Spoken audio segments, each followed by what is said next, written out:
Welcome to another video of Yorkie Moto Garage. I'm Brian York, and here we are with a 72 ct70h model, 4-speed, and we're going to see if we can get this thing to run. Will it run? I don't know. I bought this off a bike friend of mine, a guy named Mike Warner. He's got a YouTube channel called ct70 Garage. He does a lot of these projects like I do. He doesn't like 4-speeds, so a lot of times if he finds a 4-speed, he'll usually sell it to me. But this is one that he's been holding back in his garage for a little while, and he decided to sell it to me. Appreciate it, Mike. And it's a project, just like any other bike. My question is, will it run? So we're going to try to go through a few things.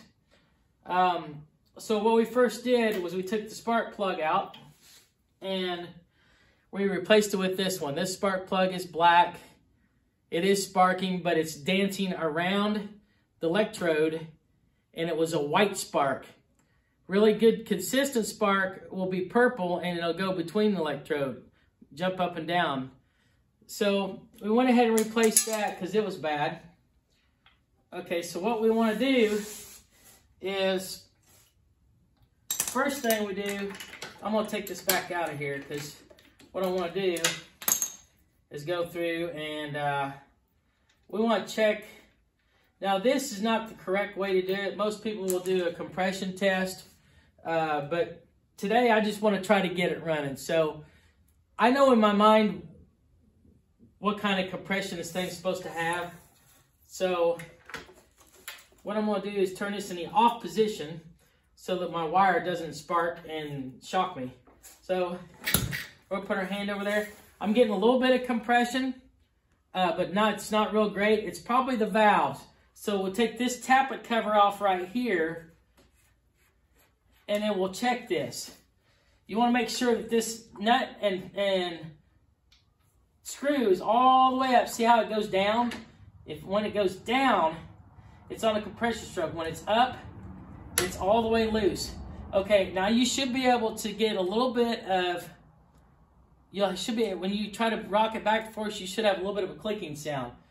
If this is not clicking, then there's no space between the top of the valve and this screw. There should be a little bit of space between it. Now, in the climber's manual, it will tell you what the, you'll get a feeler gauge to put in there, and I can't remember exactly what the setting is. But to go in and do this correctly, you need the feeler gauge, the right size feeler gauge, in between that screw and the top of that spring to get your adjustment. But today, I've already taken this off. If you can hear that, there's a little bit of a click there. And I'm just kind of doing it by feel right now, because I just want to get it running. I've already did the bottom one. It was out a little bit. This one here was way out. So we've got it adjusted pretty well.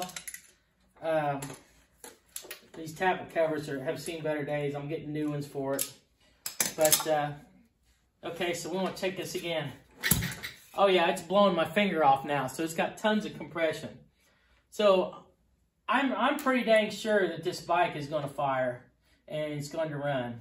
How good? Who knows? Who knows how good the rings are? Okay, so we're firing properly. We've got compression.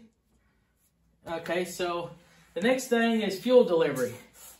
Okay, the tank that was in it was plastic, and I wanted to put an original tank back in it because the original tank would have been metal for this year. So I took the tank out. I had one that was already cleaned out and flushed, and I went ahead and put new lines on it. We went and put a aftermarket carburetor on it because it was already clean. I didn't have to mess with it. And I went ahead and vapor blasted the intake and put a new gasket between here and here, and then a new plastic insulator gasket for this. And we're pretty close. Put the slide in here. When you put the slide in, there's two different ways you can put it in, and this is very important. If you put the slide in backwards, this slide will, if you get it like this, it won't go all the way down. See how it's sitting at the top of that? You probably won't be able to get it started. If you do get it started, it will rev so high, and it's horrible.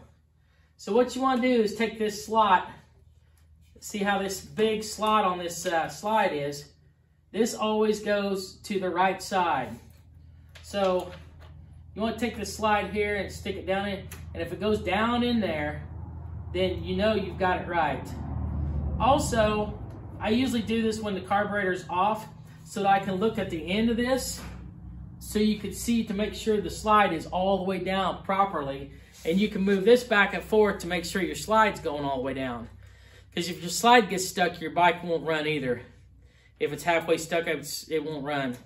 So you always want to make sure the slide's going all the way down and make sure everything's working properly.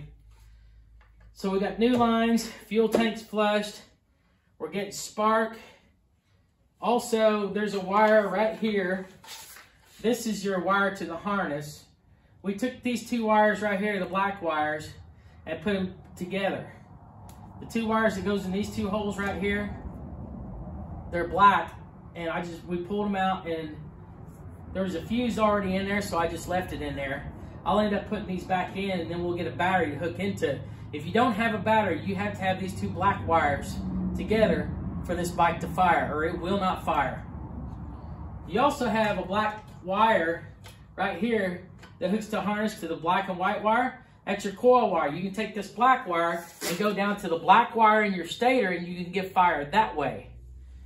Okay, so now we've already got all that established. Now what we're going to try to do is try to get this thing to fire. Okay, so we're going to put some gas in this thing. Okay, so now we got gas in there, and I'm pretty sure we got fuel going to the carburetor. But what we want to do is get a catch can. I've got one right here. And then we're going to open up the petcock on this side of it and see if we got fuel going to the carburetor. Fantastic, we do. Okay, so we got fuel going to the carburetor. We got the valves adjusted, tanks clean, new hoses. We've got fire. Let's see if we can get this thing to fire over. Okay, we'll turn the key on. See if we can get it.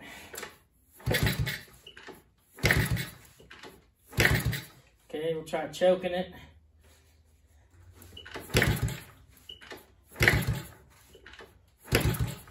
Okay, sometimes these key switches, they get a little corrosion in between them. I kind of move them back a little bit and get the corrosion out of the switches. Okay.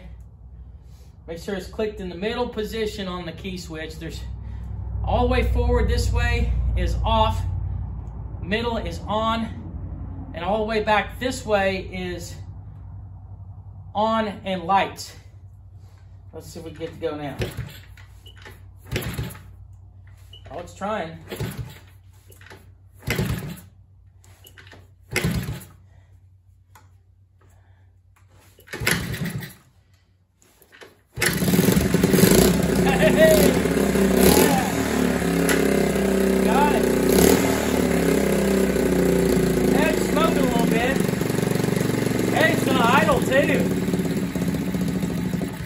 Well, I tried to idle anyway. Wow, great. Fantastic. It usually don't go like it. Usually I have to crank on this thing for 30 minutes. So, well, there you have it, folks. One thing I didn't mention also is I forgot to tell you. So make sure, and I already checked this earlier, but make sure before you even try to start it, make sure this thing's got oil in it. A lot of times if they've been sitting for 20 years, they had an oil leak, and all the oils, see this one here, it looks a little black. So I'm gonna have to change the oil in it. But yeah, it's got oil in it. A little black, it's seen better days. So we'll go ahead and change that out. And what I usually use is, you wanna use a 10W40.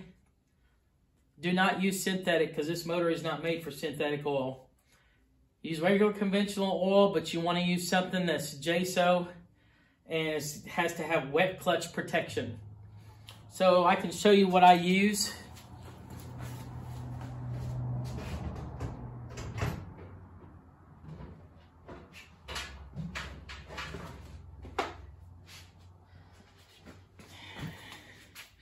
I use this stuff right here is what I use. It's for 4 strokes, 10W40, and says it right there, wet clutch protection. That stuff right there is pretty good stuff.